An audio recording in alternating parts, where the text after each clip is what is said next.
Hi, my name is Zach. Let me tell you a story. Content warning, this is going to deal with grief and loss, and overall, it's a bummer. I lost my mother to leukemia in the summer of 2022. It's always difficult to put a life into context with the limited capacity of the English language, but to say I was close with my mom undercuts how foundational she was in everything about me. When you're raised by a single parent, it's inevitable that you carry them in your outlook, your actions, your values, the very essence of who you are as a person.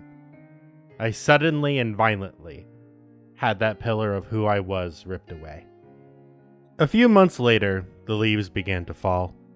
I turned 29 years old in my first birthday without a phone call from my mom.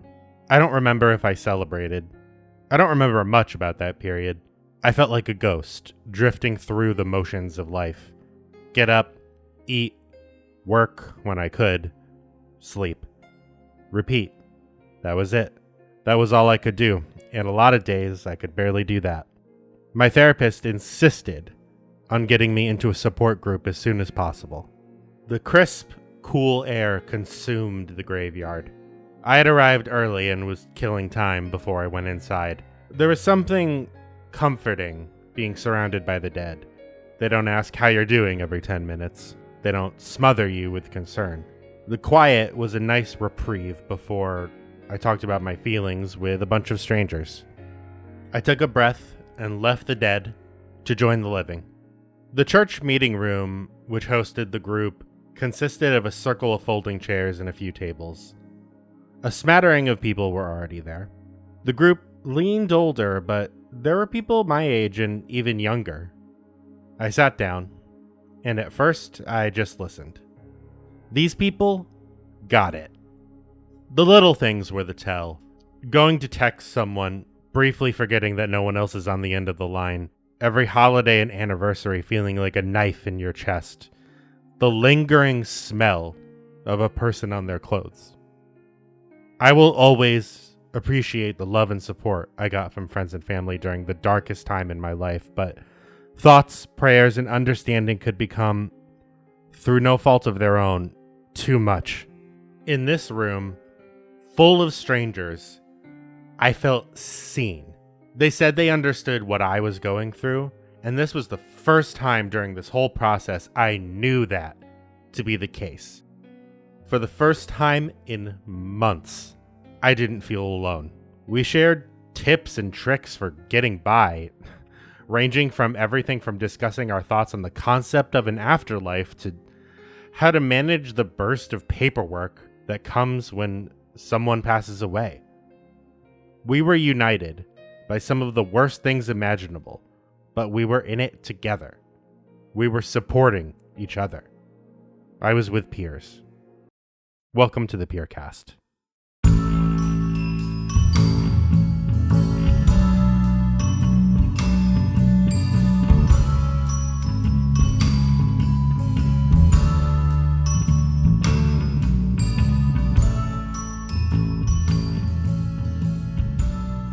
I did warn you that was going to be a bummer. Okay, let's take something more lighthearted to illustrate the same concept. Tina is a giraffe. One day, Danny the platypus, her good friend, asks her to help him move apartments because the rent is too high in Astoria. Afterwards, Tina notices that her knees are killing her because Danny's apartment was on the 5th floor and there was no elevator. Tina goes to see Dr. Bruce, who is a shark. Dr. Bruce is professional and sympathetic, but at the end of the day, he doesn't truly understand because he has no legs, therefore no knees. They do not have the same experience. Dr. Bruce prescribes some giraffe Tylenol, but Tina leaves not feeling heard. While in the office, Tina is referred to Jerry, a professional peer giraffe. A peer-aff, if you will. He mentions that he has the same problem with his knees because his wife just made him run a 5K with her. They commiserate over their shared joint pain, and Jerry even suggests a yoga class that helped him a lot. Jerry was also able to connect to the pain Tina was experiencing and the frustration of a doctor with no legs offering treatment. Tina felt listened to, understood, and even signed up for the yoga class on her phone before her Uber arrived. Dr. Bruce has his patient's best interest at heart, of course, but being a shark, he can't understand everyone's experience universally.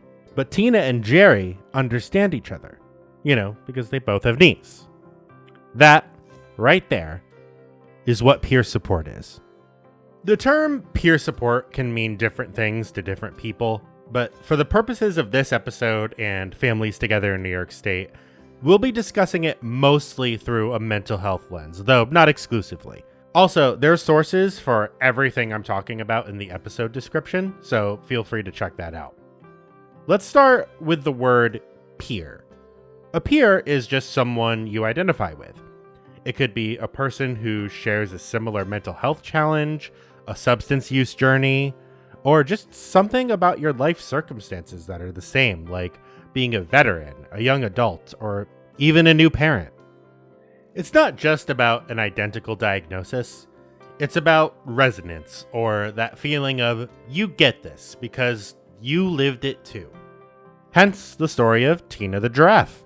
Peer support, at least in terms of our work here at Families Together in New York State, can be broken up into two major factions: family and youth. According to definitions from the National Federation of Families, family peer support offers hope, guidance, advocacy, and camaraderie for parents and caregivers. Youth peer support specialists work with young people transitioning to adulthood who are usually involved in a child-serving system or experiencing other unique challenges. Youth peers are typically close in age with the young people they work with.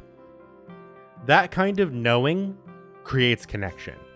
That connection creates safety. And that safety creates the possibility for hope. I'm a history buff, so I think it'll be fun to discuss the early roots of this movement. And just side note, I'm grazing over a lot here for the sake of time. So I encourage you to check the description of this episode for a more detailed timeline. It's a really cool read. In late 18th century France, there were two men, and please forgive my pronunciation here, Philippe Pinel and Jean-Baptiste Poussin. They were both an early form of mental health service provider, and they began a movement known as moral treatment. They believed that people with mental illnesses should be treated with dignity, compassion, and community rather than locked away. That sounds obvious to the modern ear, but it was actually pretty revolutionary for its time. This grows into one of the earliest seeds of what would become peer support. Focusing in on America, the first implementation of peer support in the psychiatry field can be traced back to Baltimore in the 1920s, when an inpatient facility actively recruited young men recovering from their own mental disorders to work as aides in the unit. Focusing in even more on the Empire State, this is also when the New York State Office of Mental Health was formed. The Federal Office of Minority Health, which is the equivalent to the federal government, was formed nearly 60 years later in 1986. Peer support begins to expand across countries and systems as we move closer to the new millennia. Family and youth-run organizations begin to form and provide direct and indirect services in the late 1980s and early 1990s. This includes Families Together itself in 1995. These peer support staff were embedded into conventional mental health services. These peers reduced hospitalizations, emergency department use, and substance use among people with co-occurring disorders. Today, peer support shows up in hospitals, primary care practices, K-12 schools, college campuses, justice systems, recovery systems, and clubhouses. And it grows more every day. And yet, we here at FTNYS know we can always use more. We envision a world where any young person or family member has ready and timely access to a peer who can understand and support them.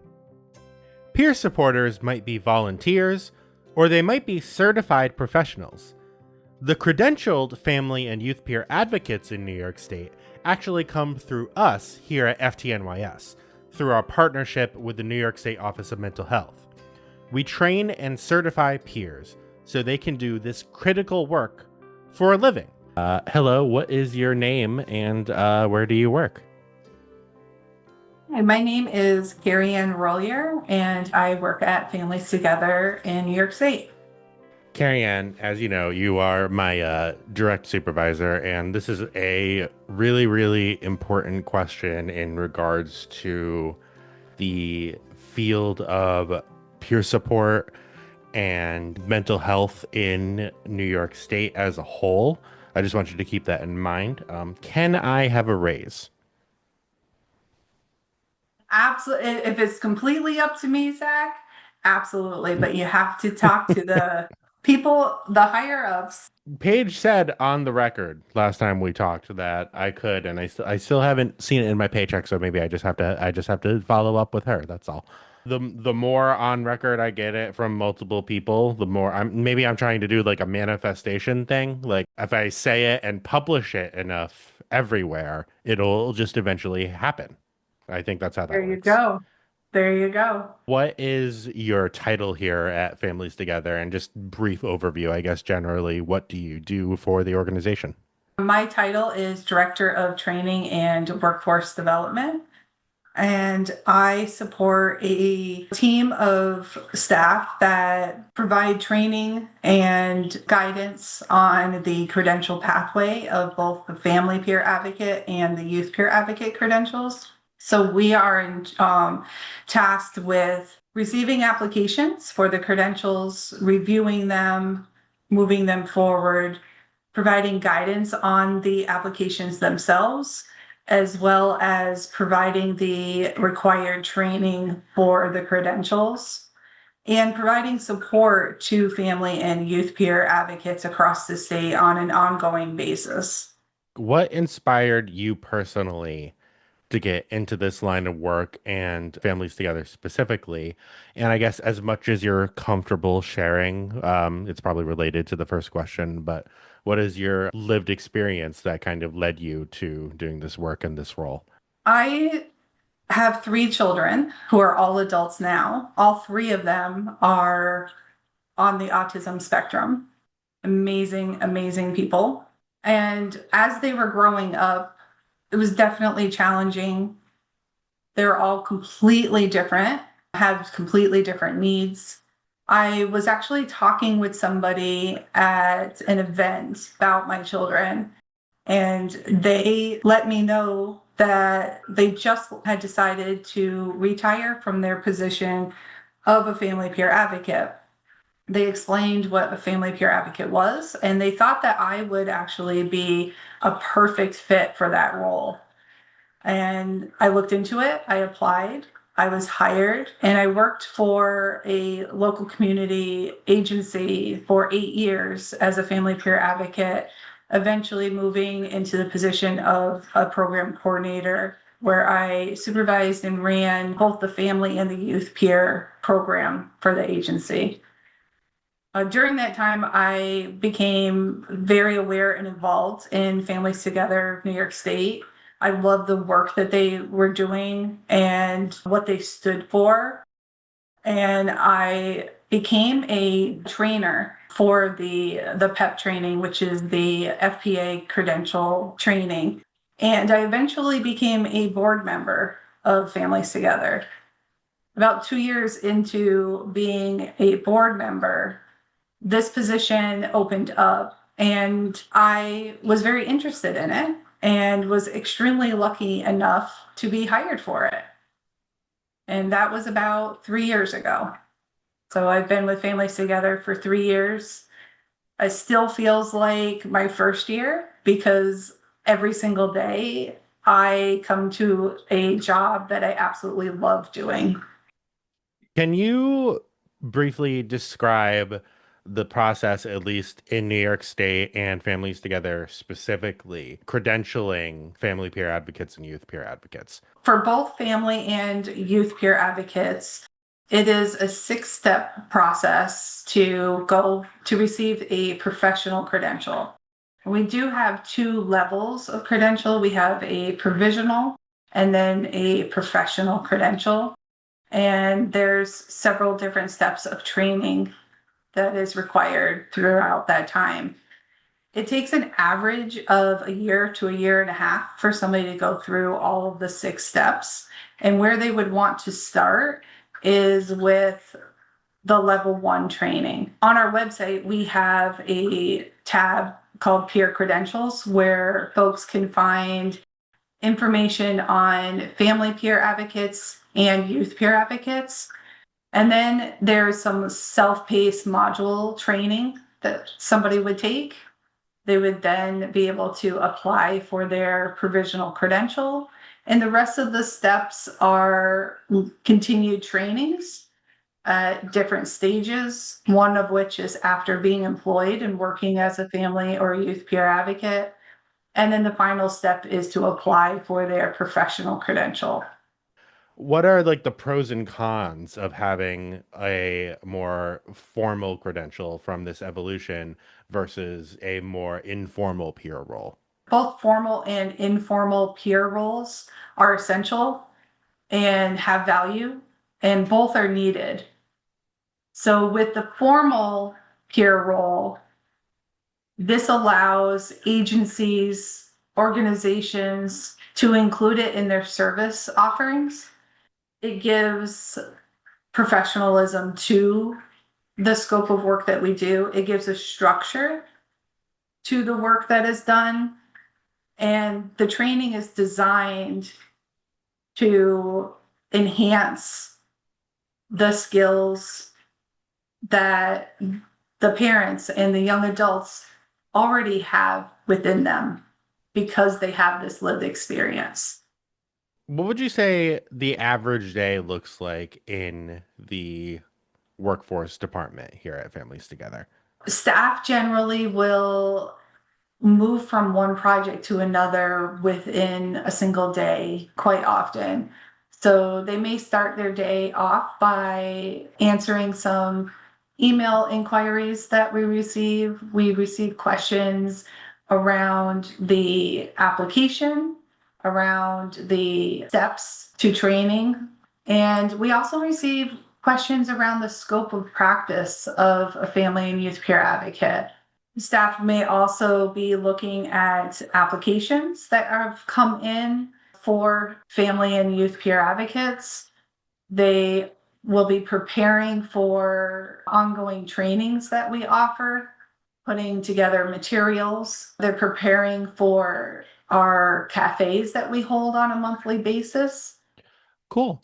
This is actually a pretty good segue into one of my other questions. You mentioned the cafes. I know you described the 6-part like formal credential for YPAs and FPAs.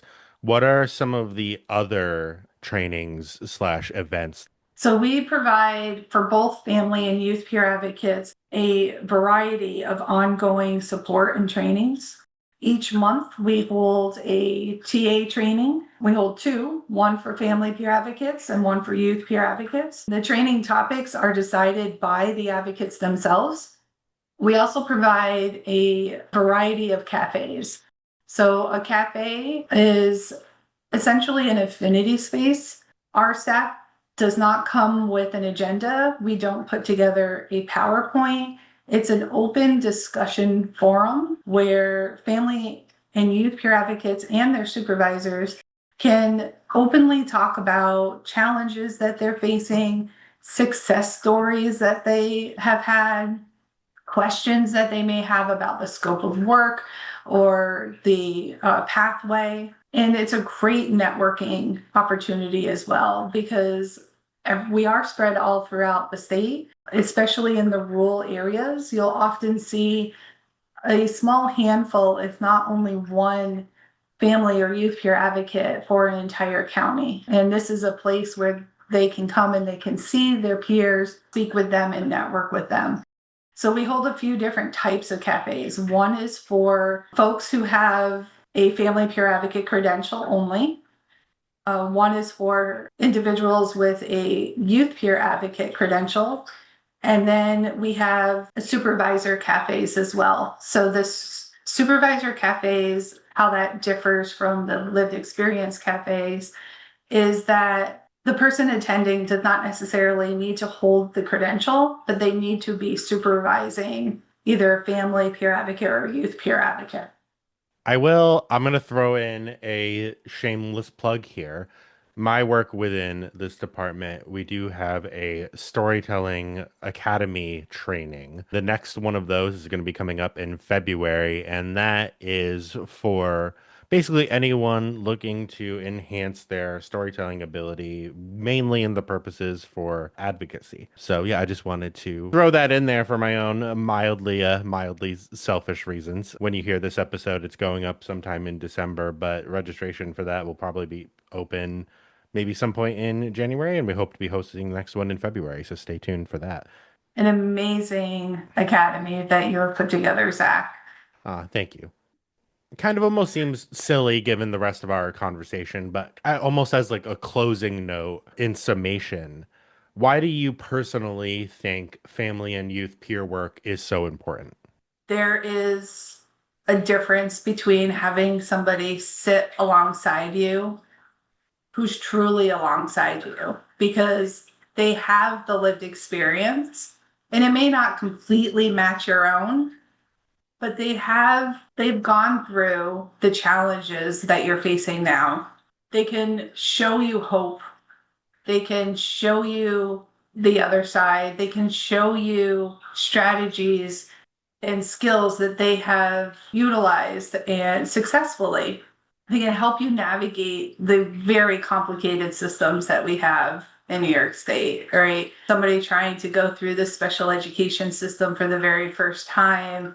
I remember that being extremely overwhelming, a lot of different acronyms that I did not understand. So having somebody alongside me that would be there to be able to explain the process in terms of being that parent would have been extremely helpful. And that's what I wanted to give to others because I didn't receive that and I did struggle and I figured it out. But if I could make that process a little bit easier for another parent, I want to be able to do that. So, as we discussed there, in our line of work here at FTNYS, the main role professional support tends to take is the form of a family peer advocate and a youth peer advocate, or an FPA or YPA. I was honored to sit down with two people who are working in these roles right now, and we had a chat about what their job looks like. My name is Bobby Poles-Falk. I work for Hillside Children's Center in Rochester, New York. I am a family peer advocate. I have been one for 6 years. Okay, so hi everyone. My name is Jerixa Acevedo.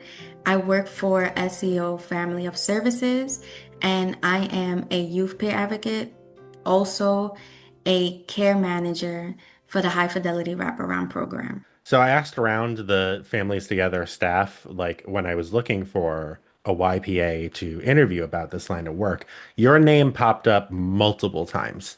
So people are a big fan of you. So I think you must be doing something right. Oh, that's amazing. Thank you so much. What inspired you to become a peer advocate? My son inspired me, and autism. He is now 27. He was diagnosed at 5 with autism and mental illness, and it was quite a struggle. It was a really rough road. I can get into it later. It's just so hard. You're in a world all by yourself as a parent.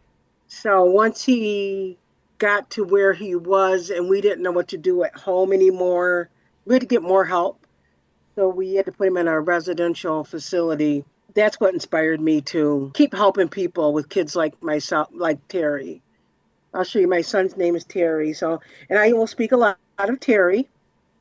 Terry's helped me to be the person I am today. So yeah, it's interesting to see. There is an immense amount of overlap just from my like anecdotal personal experience between parents of youth with autism and people in the peer support world. It's a world in itself, and I always say regarding Terry and other kids, it's their world and we need to know how to live in it, to help them and be there for them. So, as you know, youth peer advocates have lived experience, and I carry a lot of experience with mental health challenges, youth homelessness, depression. Having to go through those things alone is what inspires me to be a youth peer advocate. So, for instance, like me being kicked out at a young age, having to navigate homelessness alone in a huge big world, right? So it's like you're in a big city and you don't know what to do. All you know how to do is survive. So I grew up in the south side of the Bronx, which is like a poor neighborhood. Being in that situation, it fueled my drive to want to help the youth and going through my own mental health challenges like depression, anxiety, homelessness, suicidal attempt, and domestic violence. Experiencing that alone fueled my drive to want to help youth and becoming passionate about helping youth and working with them. Because during those challenging times that I had and the things that I faced, I was very silent and alone, and I didn't know how to articulate my words. All I know how to do is, okay, I'm in survival mode. I'm gonna have to figure out a way of getting out the situation that I am in, but not focusing on my mental health and not focusing on the inward work, right? I didn't know how to do none of that. I had to navigate that on my own. Me being a youth advocate, which is exciting work, I'm able to empower the youth in helping them find their voice in the situations that they may be going through, which may be similar to mine. What does your average day look like from when you go into work versus when you leave work? Right now, I work like I said, at Hillside. I work on the campus, and there are 7 to 8 kids in a cottage. They call them units. And I work for a program, it's called the DAS program, DAS, Developmental Ability Services. All the kids in my program, right now, there's about 49 of them, have some form of disability, the majority autism. A lot of kids don't have families. A lot of the families are struggling themselves. Every single day is different. I have a calendar for my day. Yesterday, I started my day at 7:30 in the morning with a child that had AWOLed, and her mom needed support because she was missing for close to 24 hours. Oh, wow. I ended up giving that mom a lot of support by phone, in person, as she struggled to find out where her child was. In the meantime, I have a family who had just a couple weeks ago admitted their son to Hillside, and they're struggling greatly with admitting him. In the middle of me helping my first mom and giving her support, I tried to be there for my other family who are struggling with their son not being home anymore. So that was yesterday, and it went on until 10 o'clock at night. That's a long day. It's a long day, and I started my day again at 7:30. Is that length of time typical for your days? I could have a long day like this once a week. Wow. Then there's some days where I try to fill my calendar. So it varies. When I start work, say if I'm meeting a youth that day, I have to text them before meeting with them to confirm because a lot of them sometimes they will cancel on you. So you definitely have to confirm. Young people don't like emails. I've Yes. learned. They just don't. You might as well be like throwing that email into like the shredder like a lot of the times. Like Yes. this is not a dig. It's more a statement of fact. Yeah, texting seems to be the main course with anyone basically under 30 at this point. Yes, the best. They don't even like phone call. I can't call them. I have to text all the time. To be fair, I'm the same way. If I get a call, even if it's a call from someone I know, I'm like, oh my God, what do they want? This is what that's my exact reaction when I get a phone call. So I relate to that. Yeah, it's not just them. So after they confirm their meeting, I would go through their treatment plans. I will go through like my notes, from our last meeting, sit on my computer, just going over everything that I want to work with the youth. So say if like the youth doesn't want to like communicate or doesn't want to open up as fast as some other youth, I'm able to be prepared for the meeting. So what that looks like is like I will write down like key points. Say if the youth wants to work on bettering the communication, I will write down key points or questions. I come up with questions to like interact with the youth and write down key points of like how to combat. Like say if they're not able to communicate in this way, okay, like here, we're gonna find out solutions on how to combat that. It doesn't seem like the kind of thing you want to improvise. I take it seriously and anything can change. Like I love when the conversations flow or whatever the youth wants to do, I'm there to do. But I'm gonna give you time and I'm gonna be here. I'm gonna have an open door. You can always text me. I'm always available during, these times. You gotta set a time for them to answer. And Boundaries are important. yes, boundaries are important. So I'll usually do that as well. During meeting with the youth, okay, since I know the youth already, some of them likes to go to ice cream shop or whatever that looks like for them. I would look into restaurants or places or even events or programs to attend to with the youth so that it will be like an open space and they can feel more comfortable with talking with me. So where you work, Hillside is a residential treatment facility, yes? Correct. For Could kids. yeah, could you describe a little bit, maybe just the concept of RTFs and Hillside in particular, briefly, just assuming anyone listening may not be familiar with that? Kids stay here. The kids I work with, a lot are removed from the home because of abuse and neglect. So those kids are here through the court and the county. And then there's kids that are here through the schools. Those kids are school placed because they've struggled in school. And as a last resort, they come here and they stay here. It's a short-term program, but they live here. We encourage them to go home. And that's a part of what I do. I give the families a lot of support. A lot of my families, they say they get all the feels, like you feel sort of relieved, especially when your kid is like had violent outbursts at home and they're breaking windows and doors, and you sort of get relieved, like, okay, I got a break coming. But then you feel guilty that your child's not home. You feel depressed. It's all the feels. So I help and give a lot of the family support as they go through all the feels.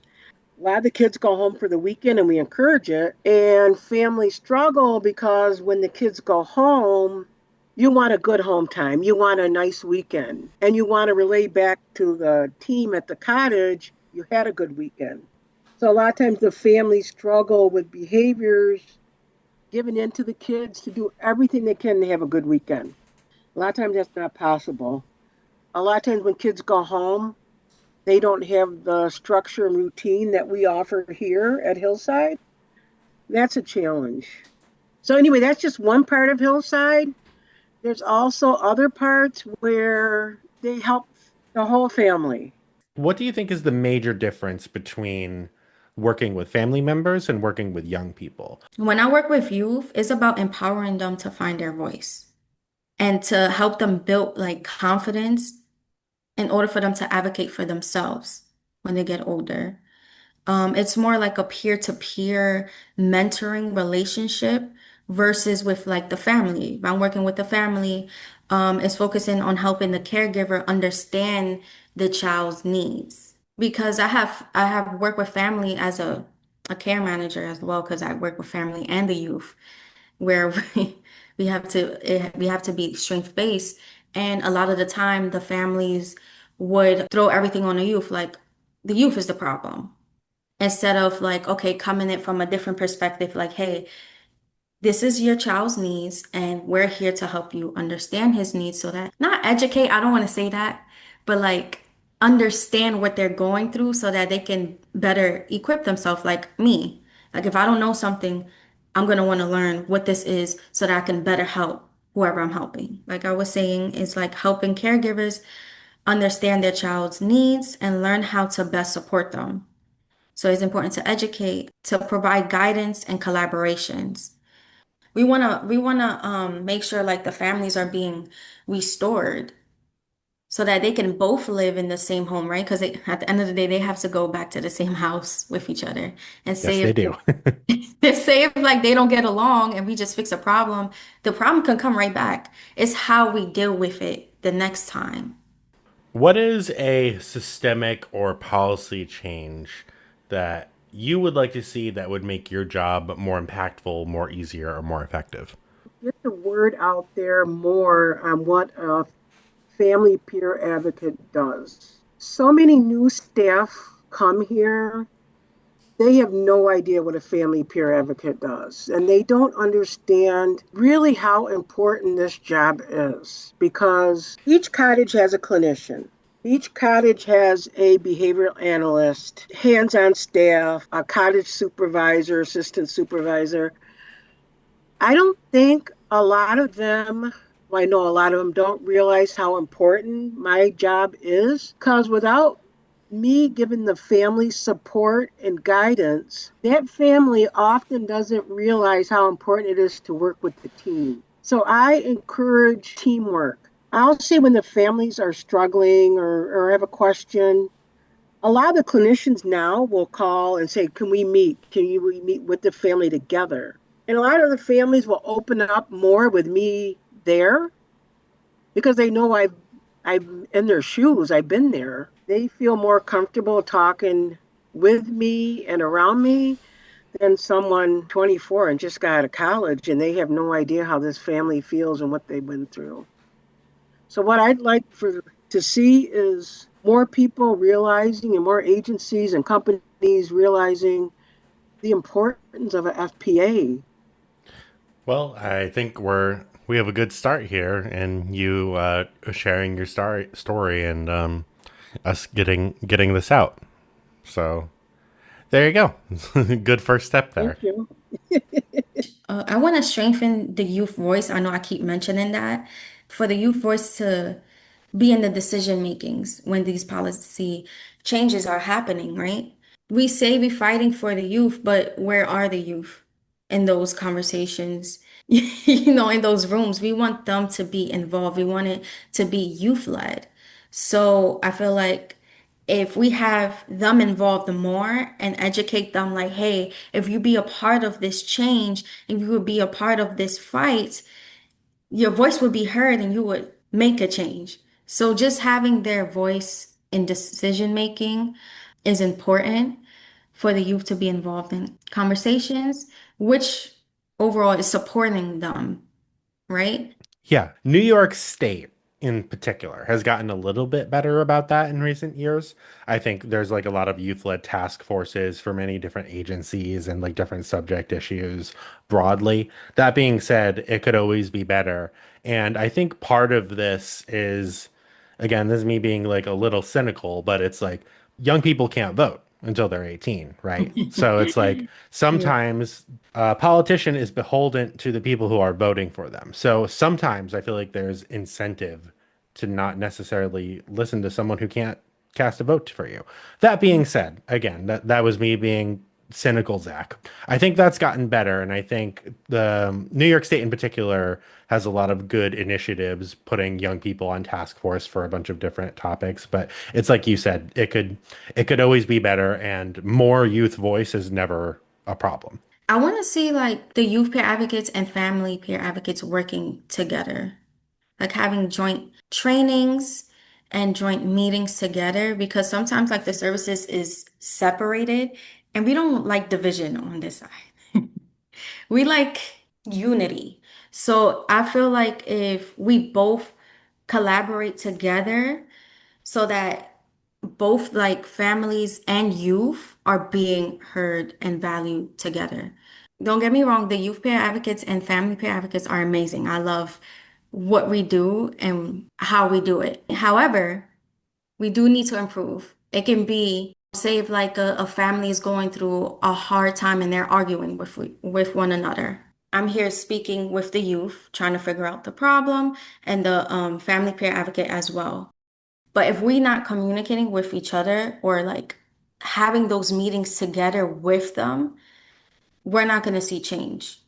So that can also be like, okay, if we do like support groups with one another, it can be family and peer advocates doing it together as well to help the youth and the family see from both perspectives to promote change. So why do you think peer work is important? I believe peer work is important because it brings a different perspective with peers where we have been through, like I was mentioning earlier, we have been through what they're currently going through, right? And we figured out a way how to overcome it and continue to live instead of just surviving and being in that same mindset. With peers, it can help the youth and the family see not only that they can go through this, but have peers to remind them that this is not the end and this is only the beginning. Thank you so much. My name is Zach, and this was the Peercast. Thanks for listening.